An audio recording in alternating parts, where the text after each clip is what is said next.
Cuando hablamos de imaginario, nos referimos a la concepción que tenemos de la Edad Media, partiendo por su cosmovisión, sustentada en el modelo aristotélico tolemaico que planteaba que la Tierra era el centro del universo. Esto se conoce como modelo geocéntrico, y todos los objetos que están en el universo girarían entonces en torno a la principal obra de Dios. También la gente creía que el mundo era un disco plano, en el cual, cuando nos acercábamos al horizonte marítimo, aquello era la orilla del planeta. Allí las naves caen al precipicio y es donde hay seres mitológicos. Aquel disco está sustentado por elefantes que corren sobre la caparazón de una tortuga gigante marina que nada en el universo. Aquí podemos ver el modelo cómo funciona.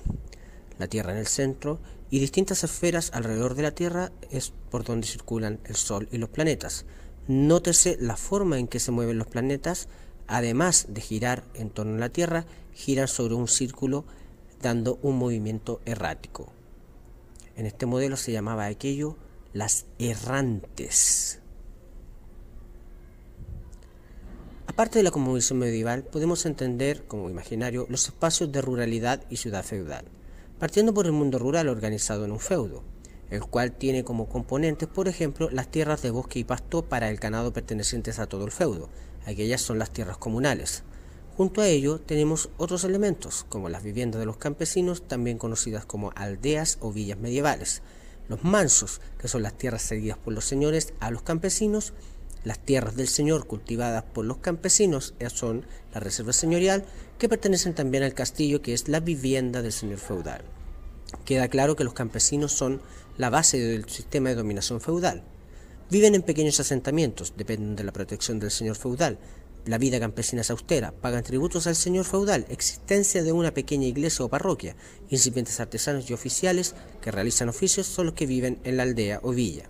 El castillo se caracteriza por ser una edificación o fortaleza, donde destaca siempre la torre del homenaje, que es la torre más alta donde se produce el homenaje al señor feudal y el juramento o investidura de un señor feudal. Por su parte, los campesinos se denominan siervos del señor feudal porque están bajo su cuidado y son la base del sistema de dominación feudal. Sin la existencia de los campesinos, los señores feudales no pueden ser lo que son. En este paso se desarrolla la arquitectura románica, que entre los siglos XI al XII es un arte cristiano occidental caracterizado por su solidez y monumentalidad, donde se distingue la bóveda de cañón y el arco de medio punto. Responde a la necesidad de protección ante los enemigos de Dios y del señor feudal. Podemos ver ejemplos como el castillo feudal de Biar en Alicante, España. También tenemos el Paray-le-Monial de Francia, que es un monasterio, al igual que el monasterio de San Miguel de la Escalada, también en España. La Carcasona, un típico castillo feudal, sacado de cuento de hadas, y un puente como el puente Besalú, que nos muestra la monumentalidad y rigidez de esta arquitectura. El feudo es sin duda la unidad económica de la Edad Media, territorio asignado a un señor feudal, es una economía autárquica, hay autoabastecimiento y el comercio es muy escaso. Aquí es donde se desarrolla justamente el trueque. La forma de cultivar es de existieron dos formas, por una parte la rotación bienal de la tierra y la rotación trienal de la tierra. Bienal se rota la tierra 2 veces al año, dejando siempre un pedazo en barbecho, en tanto que en la rotación trienal se dividía la tierra en 3 partes, una se cultivaba con trigo centeno que desgastaba mucho la tierra, otra parte se cultivaba con avena, cebada o leguminosas, lentejas sabaquizantes que desgastaban menos la tierra, la tercera parte quedaba en barbecho. Siempre tenía que haber un barbecho para que así la tierra recuperara sus nutrientes y no se desgastara tanto. Estos sistemas mejoraron obviamente en mucho la producción agrícola. La ciudad medieval es el otro gran espacio. Es la ciudad de los hombres libres, que siempre tiene sus propias características y su propia organización para la defensa de la ciudad, seguridad pública, cobraba los impuestos, administraba el dinero, nombraba a los jueces, administraba las escuelas y los hospitales, fijaba la política económica. Todo en un consejo municipal, presidido por un alcalde, que eran elegidos por las guildas y gremios. El ayuntamiento y plaza central es el lugar principal. También destaca siempre la catedral, y una característica común, que son amuralladas, aunque con el crecimiento de las ciudades las murallas quedaron dentro de la misma ciudad. Nace aquí un nuevo sujeto social, el burgo burgués. A diferencia del noble, le interesa el comercio, la industria y el trabajo, no la guerra ni los privilegios. En la ciudad no existía la servidumbre, los vecinos eran hombres libres que se sentían orgullosos de sus derechos, de su riqueza y de su poder.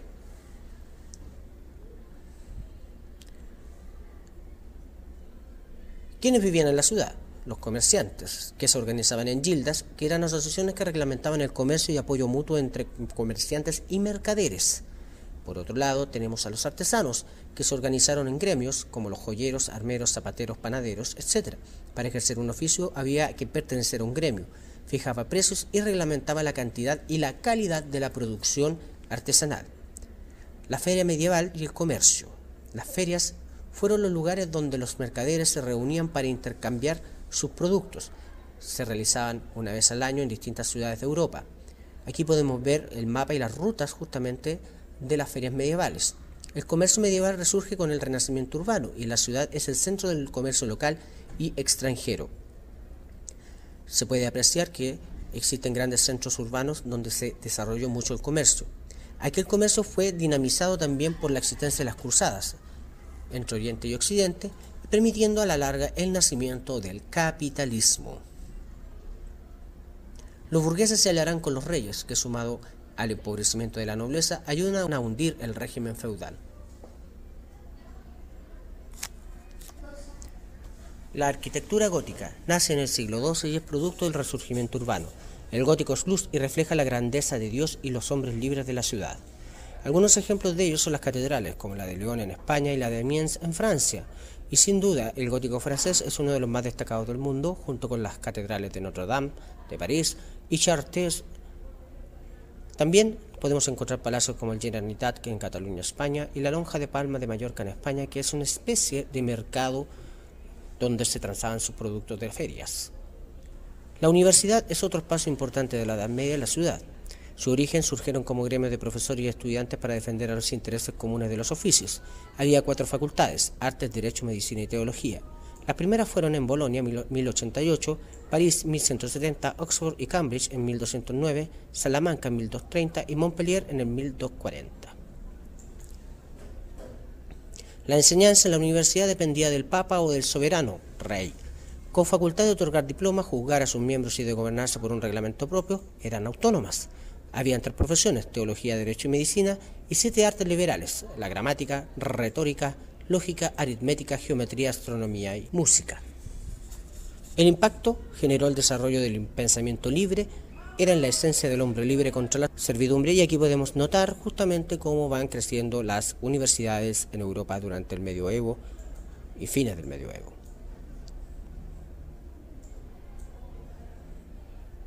El feudalismo, señorío y vasallaje. El feudalismo fue un sistema que se desarrolló durante la Edad Media, alcanzando sus formas más características entre los siglos X y XIV, donde la sociedad se organizó en estamentos de relación de siervo y señor, vasallaje, con ausencia de un poder central, agrario y autárquico. El señor ofrece protección y el vasallo fidelidad. Causas del feudalismo: debilidad de los reinos europeos tras la desaparición del Imperio Carolingio, miedo e inseguridad provocadas por las nuevas invasiones en los siglos IX y X de vikingos, magiares y eslavos, unión de la gente para la defensa común, ya que los reyes no podían garantizar la seguridad de sus súbditos, aumento del valor de la tierra por la desaparición del comercio y la inseguridad de los caminos. ¿Qué características tiene?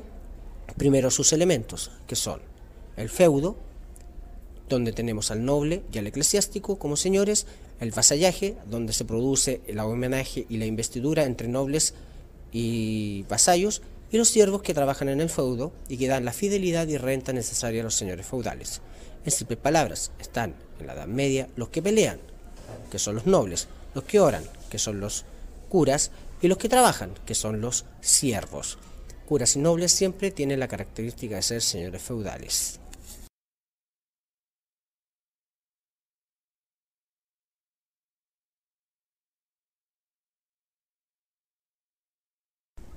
La sociedad feudal se caracterizaba por ser jerárquica, donde los señores mandan, los siervos obedecen, y rígida porque son estamentos inamovibles. Se nace y se muere en un mismo estamento. La sociedad de la Edad Media. el régimen vasálico entre señor y vasallo se extendió por toda la sociedad medieval, siendo el rey el primer elemento de la pirámide. La segunda eran los vasallos, que eran los duques, condes y otros señores poderosos, quienes contaban con la cooperación de las personas más ricas. Estas a su vez recibían los servicios de vasallos más modestos, de modo tal que desde la cima hasta la base de la sociedad todas las personas estaban vinculadas con otras. Poder temporal y espiritual. Hay una relación mutua de protección y de mantención de la estratificación social entre el poder temporal, como por ejemplo el rey de Inglaterra Ricardo Corazón de León, y el poder espiritual, que estaba representado obviamente por la figura del Papa, que era el jefe de la Iglesia. Entre ambos había colaboración, pero también en algunos momentos hubo conflicto de poder. Por su parte, la Iglesia se organizó primero en dos formas: el clero secular, que eran los que evangelizaban, vivían como señores de las iglesias, capillas y catedrales, y realizan la misa para el resto de las personas. Tienen el contacto con el común de las personas, en tanto que el clero regular se dedicaba a la vida monástica, o sea, viven en los monasterios, en la reflexión y en la oración permanente a Dios. Los primeros órdenes mendicantes o monjes fueron, por ejemplo, los cistercienses, los franciscanos, los cartujos y los dominicos. Algunos de ellos después llegarán a América y serán parte importante del proceso de conquista del continente. Por otro lado, la Iglesia tuvo varios conflictos, desde su inicio en el Concilio de Nicea, donde se configuró como dogma con doctrina indiscutible, donde aparecen los sacramentos, evangelios y la organización misma de la Iglesia en diócesis. Aquí el proceso, por supuesto, fue un proceso conflictivo. A posterior de ello, la Iglesia debió luchar contra las llamadas herejías en la Alta Edad Media, donde toda expresión religiosa que no siga la doctrina de la Iglesia era considerada como tal. Persecución al arrianismo, doctrina cristiana creada por Arrio, sacerdote de Alejandría, que sostenía que Jesús y Dios tenían distinta naturaleza. Una característica común de la lucha contra las herejías fue justamente la quema de libros. El gran cisma cristiano en el año 1054, donde la Iglesia cristiana ortodoxa surge de la influencia imperial de Bizancio. El emperador se separa de la influencia de Roma y asume la autoridad religiosa como gran patriarca de Constantinopla. Reconoce todos los evangelios, y aquí es donde la Iglesia se divide. También tuvo la llamada querella de las investiduras en el año 1075, conflicto entre el papado y el Sacro Imperio Romano Germánico. El Papa Gregorio VII impidió que los laicos invistieran a los miembros de la Iglesia en el 1075. El emperador Enrique IV se negó a dicha situación. Enrique IV fue excomulgado y debió pedir perdón al Papa por ser emperador de un reino cristiano. Al final, el Concordato de Worms, en 1122, definió las atribuciones de ambos poderes, limitando la influencia del imperio. Aquí, al final, se impuso el poder espiritual sobre el poder temporal, logrando una mayor hegemonía por parte del papado. Otra lucha fue la lucha contra los heréticos del siglo XI al XIV. Se enfrenta a un movimiento reformista que busca recuperar la austeridad de los primeros cristianos. Este movimiento herético, el más importante, fue el de los cátaros o albigenses, que criticó la jerarquía eclesiástica. El Papa Inocencio III los persiguió en una cruzada con nobles franceses y de otros reinos. En el 1231 se crea el Tribunal de la Inquisición contra sospechosos de herejía, y será la Inquisición una de las instituciones más temidas de la época.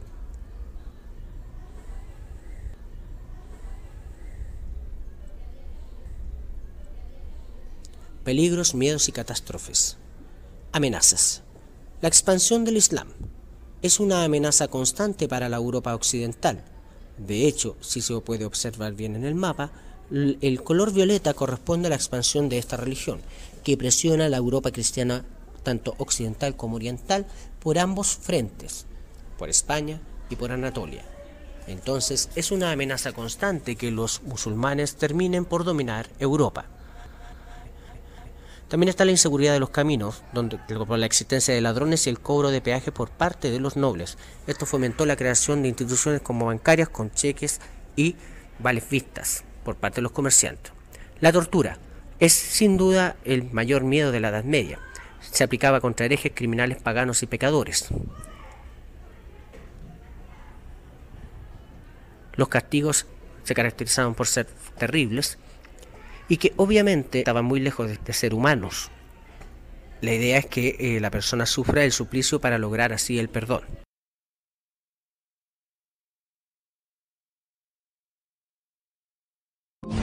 Sin lugar a dudas, la tecnología ha hecho avanzar a la sociedad. Pero en paralelo, la invención de crueles máquinas hizo que las ejecuciones fuesen más fáciles e increíblemente crueles. Y no hay periodo histórico con peor reputación que la Edad Media, cuando el castigo era de alta tecnología. Las máquinas más extrañas y macabras surgieron de las infames mazmorras de esa época. El objetivo era causar la muerte más dolorosa y terrible posible. Incluso la Iglesia, que ejecutó las directrices del Papa en términos de la Inquisición, no estaba preparada para la reacción del público. La Inquisición o Santo Oficio era una institución de la Iglesia Católica destinada a suprimir la herejía. Esta herramienta de la Iglesia fue como el genio al salir de una botella. Fue imposible regresarlo a ella. Imposible detener el impulso. Y no hubo máquina de tortura y terror más detestada por sus víctimas que el potro. El potro utiliza la física del torque y el estiramiento para desmantelar el cuerpo humano. Durante casi 600 años, herejes, extranjeros y criminales comunes sufrieron dolores inenarrables en el potro. En su forma más sencilla, el potro es una mesa sólida de madera con ejes para alar los brazos y piernas de un hombre en direcciones opuestas. La tensión aumenta gradualmente, estirando músculos hasta el punto de ruptura y finalmente dislocando las articulaciones. Solo se requería que dos personas acusaran a alguien de un crimen, así que cualquiera podía caer víctima de la Inquisición. El potro fue uno de los dispositivos más comúnmente utilizados. La primera tortura sería el dislocamiento de las articulaciones. Luego se romperían los ligamentos. La víctima quedaría incapacitada de por vida. Pero lo que hacía del potro un instrumento tan terrible era su precisión. Se podían realizar sesiones de tortura que duraban días. La máquina trabaja activando una palanca simulada con estas tuberías. Voy a demostrarlo con la pequeña. Aplicaremos algo de fuerza, lo que crea un poco de torque. Ese torque, esa energía se transfiere a lo largo de las sogas y estiran a la persona condenada. El principio físico del torque es el que da lugar al destructivo poder del potro. El torque es una medida de la fuerza necesaria para hacer girar un objeto. Al empujar una palanca, se crea torque en un eje, lo que tensa la cuerda. Y ahora, a medida que se estira la soga, se hace un poco más difícil para mí empujar hacia abajo, pues mi palanca es muy pequeña. Y ahora ven que estoy en el punto en el que tengo que aplicar mucha, pero mucha fuerza. Así que ahora usaré una palanca del doble de tamaño y lo intentaré de nuevo. La llevo hacia atrás y presiono. Ahora bien, si fuese el verdugo, aplicaría mucha fuerza y tensión sobre la persona que estoy tratando de desmembrar. A medida que el verdugo continúa aplicando fuerza y aumentando la tensión, los brazos que se encuentran sobre la cabeza de la víctima, así, seguirían siendo alados. Se desprenderían con muy poca fuerza. Una vez que el hombro es dislocado y sale de su articulación, el dolor continúa porque los nervios y los músculos siguen siendo estirados y colocados en una posición anormal. El objetivo de una sesión de tortura en el potro era lograr la confesión o la purificación a través del dolor. El potro le daba a los interrogadores control total sobre el nivel de dolor de la víctima. Pero ¿cuánta tensión se genera en las sogas a medida que gira el eje? Un dinamómetro mide la tensión creada por cargas pesadas. Indicará las fuerzas que lentamente estiraban hasta desmembrar a una persona en el potro. Voy a comprobar que el dinamómetro está calibrado. ¿Está bien? Ahora podemos usarlo. ¿Está bien? ¿Ya aflojó? Sí, estamos en la posición asegurada. Bien, ahora estamos estables en 35, lo que significa que hay 35 kilogramos estirándote en este momento. Seguimos un clic más, así, un clic más. Y ahora estamos en 55 kilogramos, así que cada uno de estos clics coloca unos 20 kilogramos de presión o tensión en las sogas que estiran a la víctima en el potro. Cuando los inquisidores alaban la palanca del eje, aplicaban más tensión a la soga. ¿Ven? Ahora estamos en 120. 140. Es mucha más tensión de la que un verdugo podía generar tirando de la soga a mano. Apenas moví esta palanca y saltó de 120 a 140. Ahora lo sostienes. Sostienes unos 100 kilos en este momento. Pero, ¿cómo se vería una persona atada al potro?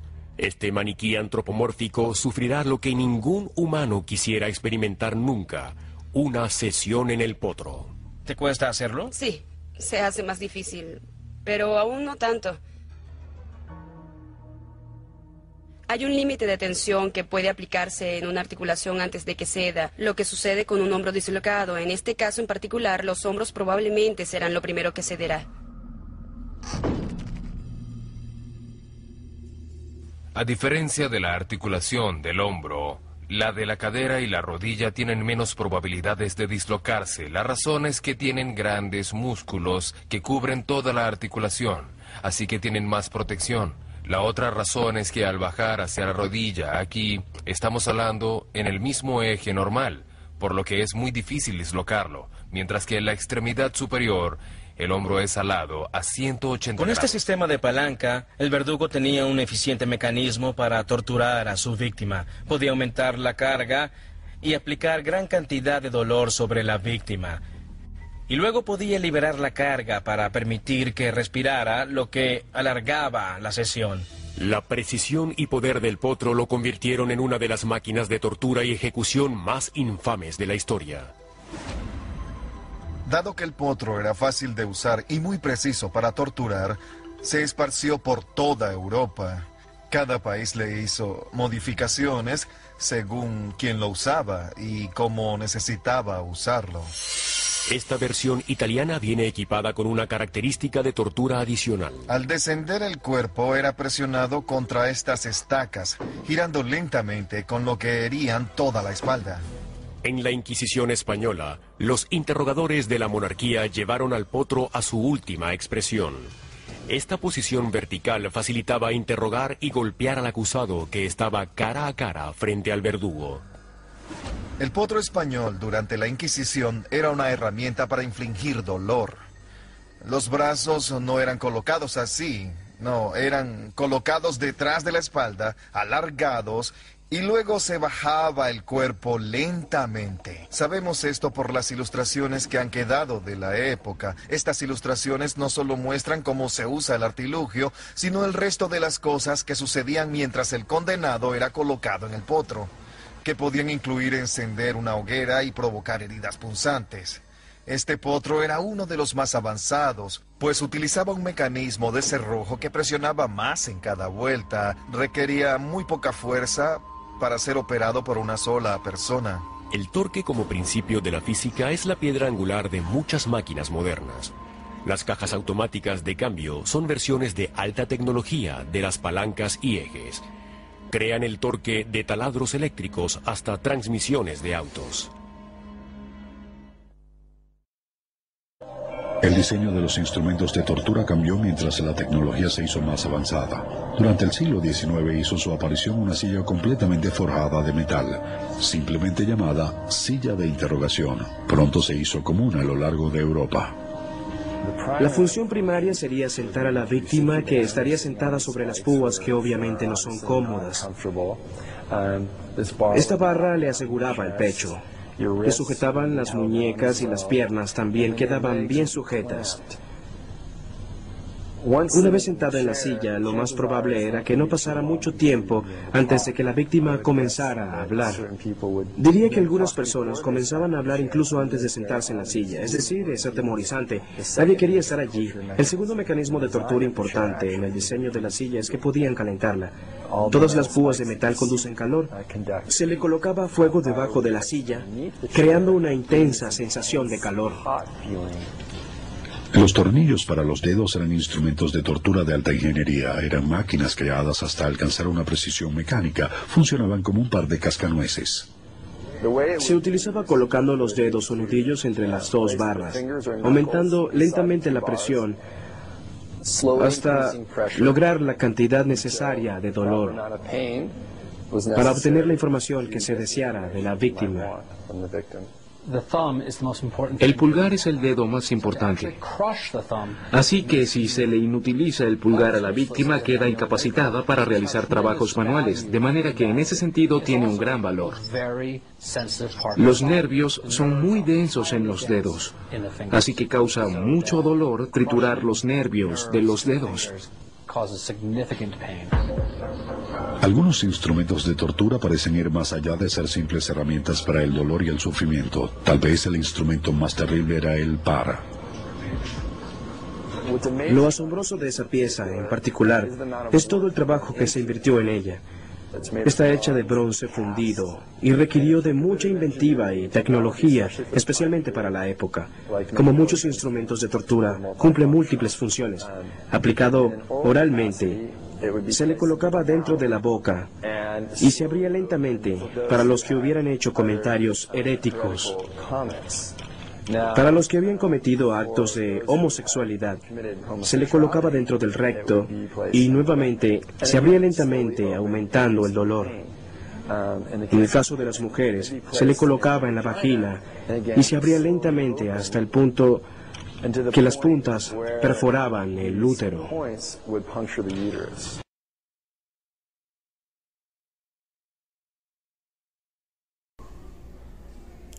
Seres mitológicos. Existen ogros. La gente de la Edad Media los ve, al igual que los dragones, y todos estos seres mitológicos propios de la Edad Media, como gárgolas, vampiros, duendes, son parte del imaginario social de la Edad Media. El mito del hombre lobo, por ejemplo, es algo muy común y que refleja los miedos constantes durante la Edad Media. Pero hay un temor mayor, la peste negra o bubónica, que azotó a Asia y a Europa, provocando la muerte de millones y millones de personas. Llegó a ser considerada un castigo divino, ya que 1 de cada 2 europeos murió durante este periodo.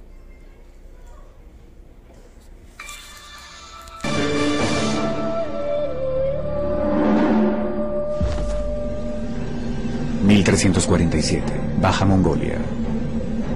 Entre 1347 y 1350, casi la mitad de la población del mundo de ese entonces muere.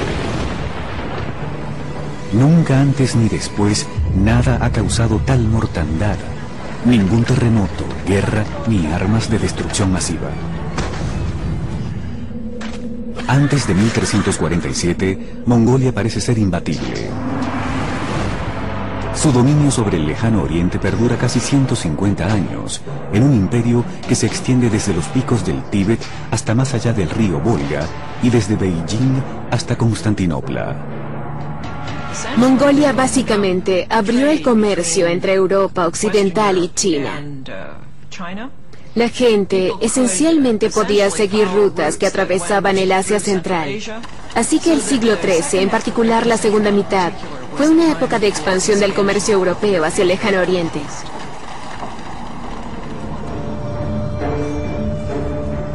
Al final de las rutas de comercio de Mongolia yace la ciudad portuaria de Kaffa, en el Mar Negro, punto de partida de barcos mercantes en ruta hacia Italia. En 1347 los mongoles atacan la ciudad cristiana de Kaffa con la esperanza de apoderarse de esta vital encrucijada comercial. Los mongoles temían la peste y tuvieron que abortar el ataque, pero antes de retirarse decidieron catapultar a sus muertos y los cuerpos de sus víctimas dentro del pueblo, a fin de, y cito, extinguir a todos adentro y transmitirles la peste a sus enemigos.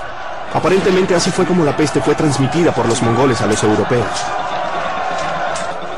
Puede muy bien ser el primer incidente registrado en la historia de una guerra bacteriológica. Otros barcos genoveses desde Kaffa comienzan a llegar a tierra firme italiana. En las cubiertas inferiores los italianos encuentran un cargamento de cadáveres. Se reporta que los pocos sobrevivientes están enfermos hasta los tuétanos. Cuando los lugareños se percatan del peligro, tratan de expulsar los barcos plagados de los puertos, pero ya es demasiado tarde. La peste ya ha tomado posesión y comienza la mortandad.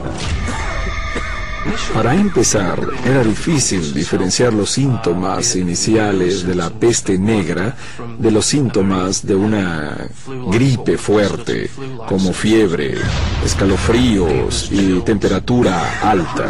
Luego venía una segunda etapa, el desarrollo e inflamación de bubones.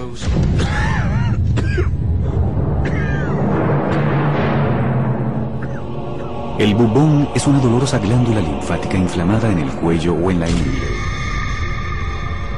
se vuelve negra y puede inflamarse hasta el tamaño de una naranja. Son estos bubones los que le dan nombre a la pandemia, peste negra o bubónica.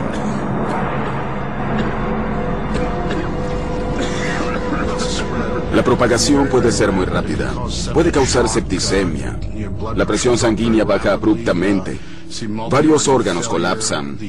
El sistema vascular puede volverse permeable, causando hemorragias. Los bubones en sí son muy dolorosos. Es una forma muy penosa de morir.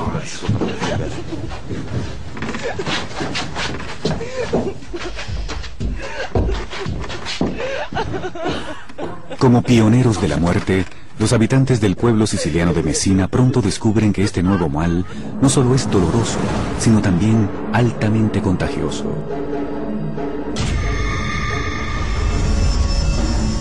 Básicamente se propagó a través de Europa Occidental en un periodo de entre 4 y 5 años. Por más de un siglo, la teoría principal ha sido que la peste bubónica fue causada por una bacteria llamada Yersinia pestis, transmitida por pulgas y que requiere de un ambiente muy particular para desarrollarse.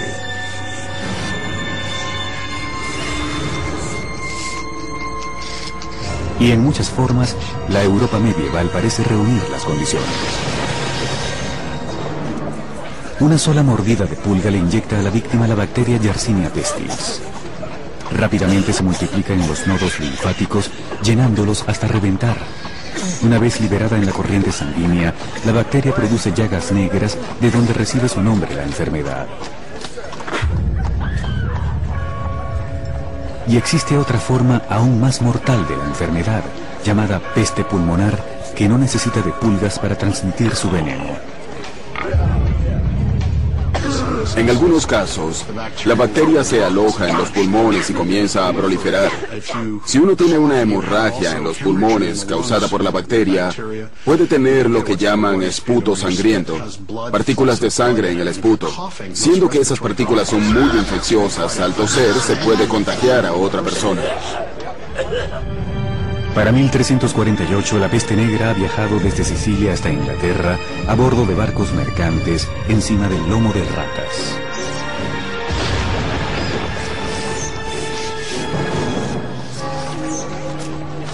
Ya ha cobrado la vida de millones. En cada aldea, en cada granja, los cuerpos se acumulan en cantidades asombrosas, creando una nueva crisis. ¿Qué hacer con los cadáveres? Innumerables cuerpos son confinados a una sepultura común y superficial.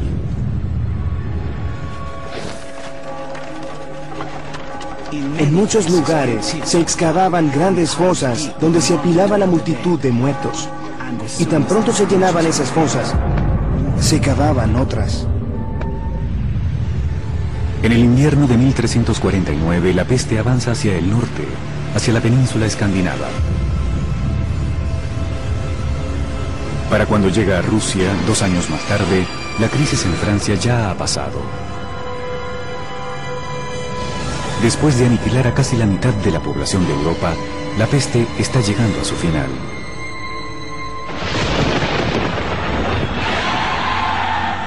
La muerte invade la imaginación como una sombra amenazadora y es recogida en una obra de arte medieval conocida como la danza macabra.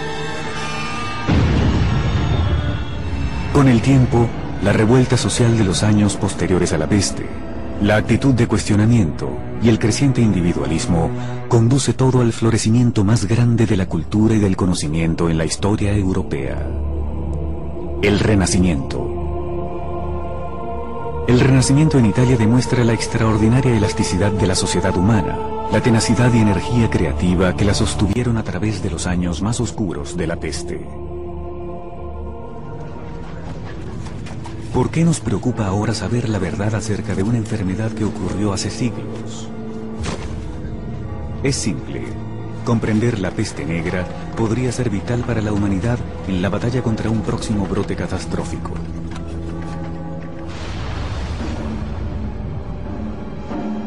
En Montpellier, Francia, una sepultura colectiva de 650 años de antigüedad le está brindando a la ciencia moderna la oportunidad de seguir el rastro una vez más. Un equipo contemporáneo de investigadores franceses exhuma los cuerpos de víctimas de la peste, aplicando un enfoque nuevo en una nueva frontera científica. Los investigadores buscan un tesoro biológico, los dientes de las víctimas de la peste. Como una caja fuerte, un diente encierra el ADN de los organismos que se desplazan por la corriente sanguínea al momento del deceso, incluyendo tal vez el propio agente de la muerte. Extrajeron los dientes de los cráneos. Luego examinaron la pulpa de los dientes para confirmar la presencia o no de la bacteria Yersinia pestis.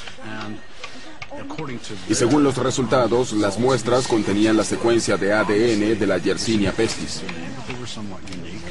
Esto es algo único y es la única evidencia realmente objetiva que tenemos de que la peste negra efectivamente pudo haber sido causada por esta bacteria. Sorprendentemente, el microbio que causa la peste bubónica aún existe en el mundo de hoy. En Arabia Saudita, África del Norte y del Sur, en partes de Sudamérica y en Estados Unidos.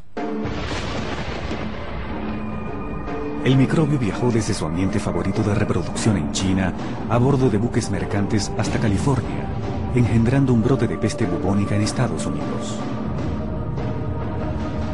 Desde la costa oeste se desplaza por tierra, donde encuentra una población de nuevos y fértiles huéspedes, las comunidades de roedores de los desiertos y prados de Estados Unidos.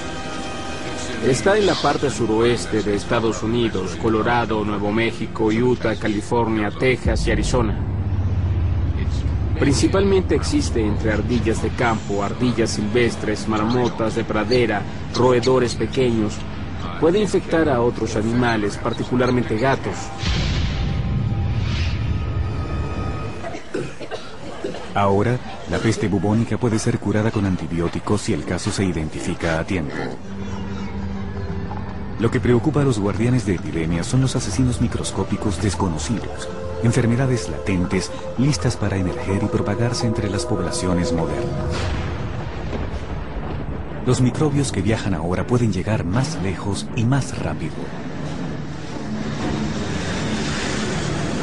Si pensamos en un periodo de viaje de 24 horas, nos percatamos de que cualquier virus en el mundo puede estar justo aquí en esta sala en tan solo un lapso de incubación. No tiene que transmitirlo nadie, ni pasar a través de una pulga, no tiene que hacer nada.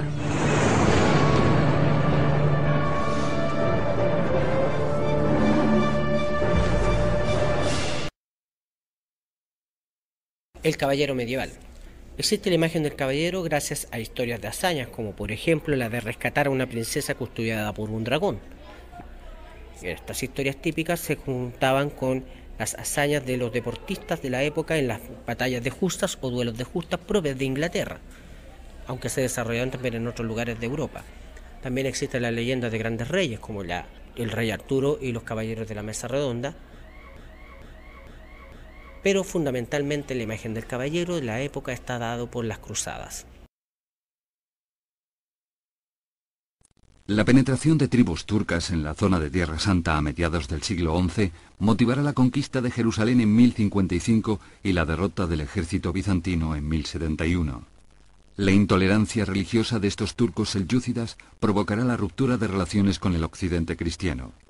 En 1074, el Papa Gregorio VII plantea la necesidad de la creación de un ejército de caballeros, cuyo objetivo será liberar el Santo Sepulcro de manos musulmanas y unificar las iglesias griega y romana. Será Urbano II quien ponga en marcha definitivamente el plan al conseguir el apoyo de los caballeros. En 1096, Pedro de Amiens exalta a los campesinos para llevar a cabo la cruzada popular que tiene su zona de reclutamiento en la región de Colonia. La cruzada popular llegará a Constantinopla, pero será exterminada por búlgaros y selyúcidas. La primera cruzada se realizará entre 1096 y 1099, y en ella participarán los más importantes caballeros cristianos. Partiendo de Flandes y Lorena, Godofredo de Bouillon se dirigirá a Constantinopla, punto de encuentro de los caballeros. A la capital bizantina también se dirige Roberto de Normandía y Raimundo de Tolosa. La ciudad de Nicea es asediada y conquistada, y desde allí se dirigen a Antioquía, que será tomada tras 7 meses de asedio. El 15 de julio de 1099 es tomada Jerusalén, y los príncipes cruzados se reparten el territorio conquistado formando Godofredo el reino de Jerusalén. La reconquista de Edesa, en el año 1144, provocará la segunda cruzada dirigida por el emperador Conrado III y Luis VII de Francia. Desde Constantinopla se dirigirán por separado a Tierra Santa, donde serán derrotados en Dorileo y la Odisea.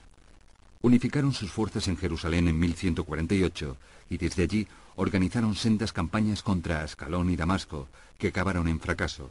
La reconquista de Jerusalén por el sultán Saladino en 1187 motivará la tercera cruzada dirigida por Federico I Barbarroja. Partiendo desde Ratisbona, se dirigió a Asia Menor, donde consiguió la victoria en Iconio. Al cruzar el río Salef, el emperador murió y la empresa fue continuada por su hijo Federico de Suabia, que llega a las puertas de San Juan de Acre, donde fallece en 1191. Como refuerzo, habían llegado a Tierra Santa Ricardo Corazón desde Inglaterra y Felipe II desde Francia. La ciudad es conquistada y la franja costera entre Tiro y Jaffa pasa a manos cristianas, al igual que Chipre. Los peregrinos adquieren autorización para acceder libremente a Jerusalén. La Cuarta Cruzada se lleva a cabo entre 1202 y 1204.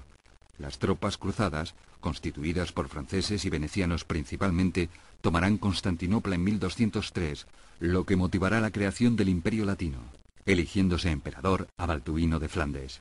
Será en 1261 cuando Miguel Paleólogo consiga acabar con este imperio. En 1212 se produce la Cruzada de los Niños, donde millares de adolescentes son embarcados en Marsella y llevados a Alejandría para ser vendidos como esclavos. La Quinta Cruzada será organizada por el emperador Federico II en 1228. Sus tropas llegan hasta San Juan de Acre y se hace con el control de Belén, Jerusalén y Nazaret, gracias a un tratado con el sultán. En 1244, los musulmanes conquistan Jerusalén, que ya no volverá a caer en manos cristianas. Entre 1248 y 1254 se lleva a cabo la Sexta Cruzada dirigida por San Luis de Francia. El objetivo será Egipto, y la plaza de Damieta es ocupada, pero sufre una contundente derrota en Mansura, siendo apresado por sus enemigos. Al ser liberado San Luis, se dirige a Tierra Santa para fortificar San Juan de Acre y regresa a Francia para organizar la Séptima Cruzada en 1270, dirigida ahora contra Túnez, perdiendo la vida en la empresa. En 1291, los mamelucos reconquistan San Juan de Acre, el último baluarte cristiano, y los cruzados deben evacuar Tiro, Sidón y Beirut. Las islas de Chipre y Rodas se mantendrán bajo dominio de los cruzados hasta el siglo XVI. Crisis fin de la Edad Media. El papado de Aviñón. La causa fue el traslado del papado a Aviñón por razones de seguridad entre el 1305 y el 1377. Entre medio se produce el Gran Cisma de Occidente, en 1378 y 1417, con dos papas, en Roma y en Aviñón, Francia. Se superó con el Concilio de Constanza.